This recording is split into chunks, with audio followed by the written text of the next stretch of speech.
Good girl. Place. Very nice. Wow. Down. See, she downs if it's on her terms. But if you ask her to down, she doesn't want to. Yes, what we get. Classic. That as well. That's classic. Yeah. You Yep. want to let the people know as to why you see that kind of stuff? Well, they want to retain that last bit of thread of control. Yeah, and why, I'm not trying to be condescending because I don't want it to sound that way when I ask questions like this. I know that you know the answer, but, so why would she want this control? What's going on? She still wants to believe she's the one leading. You're able to put words better together than I am. Oh, okay. I just thought it would be cool to have it different. I just think they're wired not to listen until they've been proven to it's the better route to take. Yeah. And they're not going to give that up easily or for free.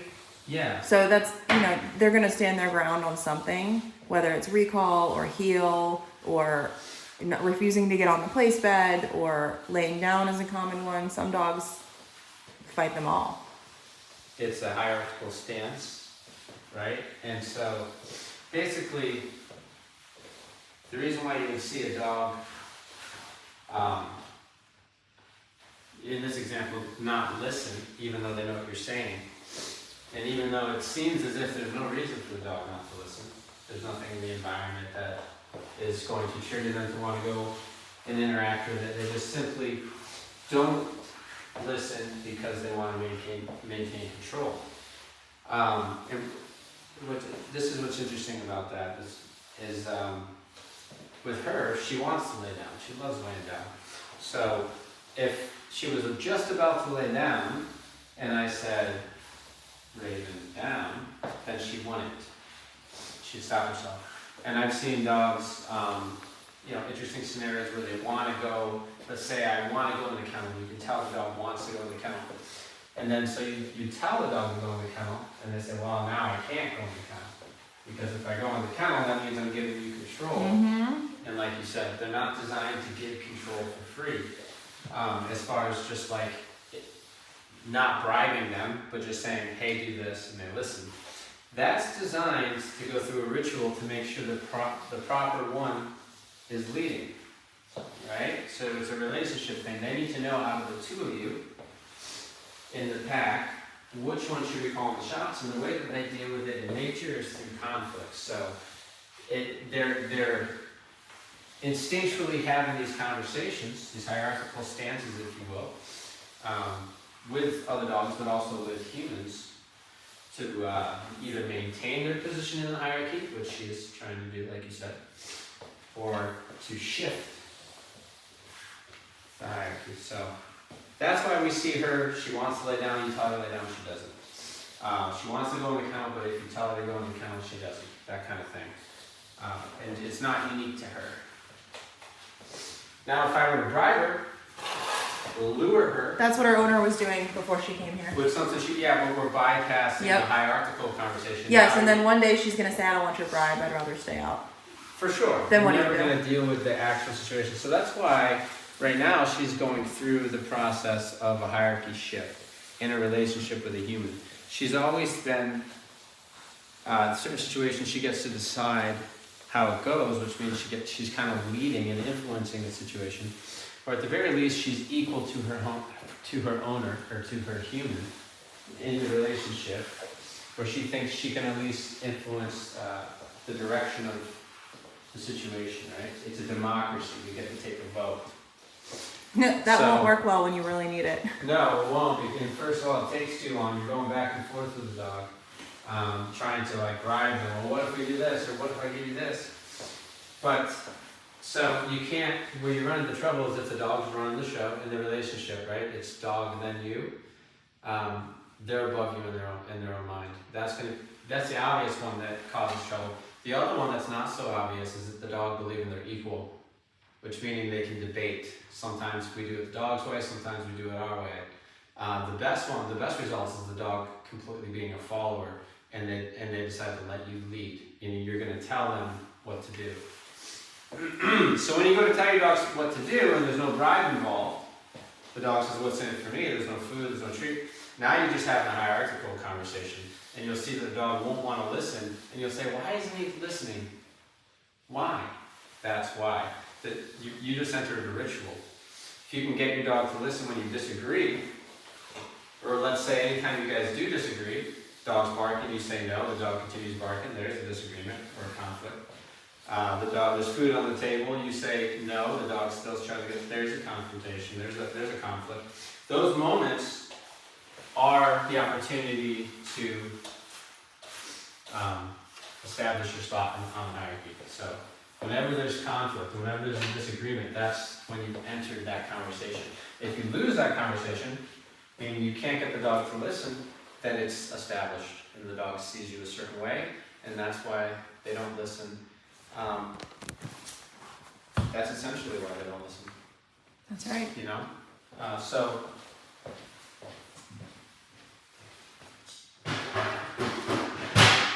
what I'm doing with Raven today, she's a puppy, and she's just now going through, I think she's 6 months, right? She's almost 7. She's almost 7 months. Yeah. She's just now going through this process of figuring out the hierarchy with the human. We're almost exclusively talking about hierarchy through these little sessions here. Yesterday, she was doing this, she was fighting authority, right? So she just didn't want to listen because her brain, it's not Raven, it's the dog brain, right? Honey Corso brain. It's saying these situations, there's a ritual, and they're going to put their foot down because you have to prove that you're going to be a good leader. That you are worth following. And nature, as crazy and wild as it is, what it puts in place to do that is conflict. The resolution is going to be after some type of fight, right? So it's going to be conflict, there's going to be some type of fight, and then there's going to be resolution. And that's how they're designed to figure out who's going to call the shots. They have to go through that fight. And the fight that varies in intensity. Sometimes it's just the other dog's coming up and there's a resource and the dog growls. There's that moment of disagreement, and maybe the dog just listens and says, okay.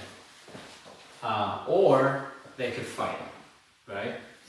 So your dog's going to do the same thing to you. So she's going through that process that every dog goes through, where they try to say no, right? Because they want to maintain control, because that enters that conversation where we have a conflict there's a confrontation here, there's a disagreement.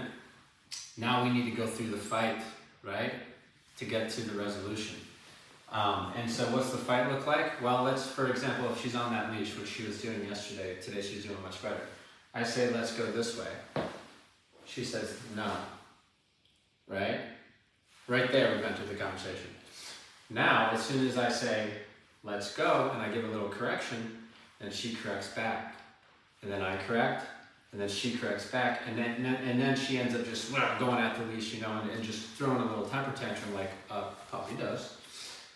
And she went through that fight. That was her. She chose to go into fight, right? She can't flee because I would just recall her, and there's a leash here. So fight, that's where the brain goes. It has to. After the fight, we had resolution. She was now listening because she had to go and try to see if I was going to be competent enough to lead, to be able to tell the pack what to do. Now today she comes out, I'm walking her around, she has a couple thoughts like I would rather go my own way because I'm telling her where to go. I want to go my own way. She quickly, when she felt the end of that leash, she just let it go and started following me. I walked her all around the house. I went to the different rooms, cleaned up in the rooms, came out here, cleaning up out here, walking in different environments, the training room, the boarding room, this room over here, out in the yard, wherever. And she was just following. And then when I told her to stay, she would stay, and I would do something around the house, just mimicking a reason, and then I'd release her, or we'd move along, and she's been listening. But we don't get that without going through the ritual, right? Most people, when we hit the ritual, we don't know what to do, so we have to lure, or just restrain the dog and drag them, out of the situation. So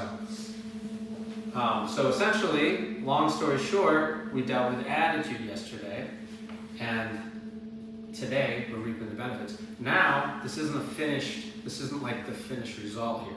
You can see she's still a little reluctant to listen. She did what she wanted to do yesterday. She made her choice to fight, which they all do. It just looks a little different depending on the dog. And today, she's making the decision to follow. So instead of fighting, she's following. Instead And of it's fleeing, working. She's following. And it's working, and I'm showing her I appreciate her, and the situations are smoother.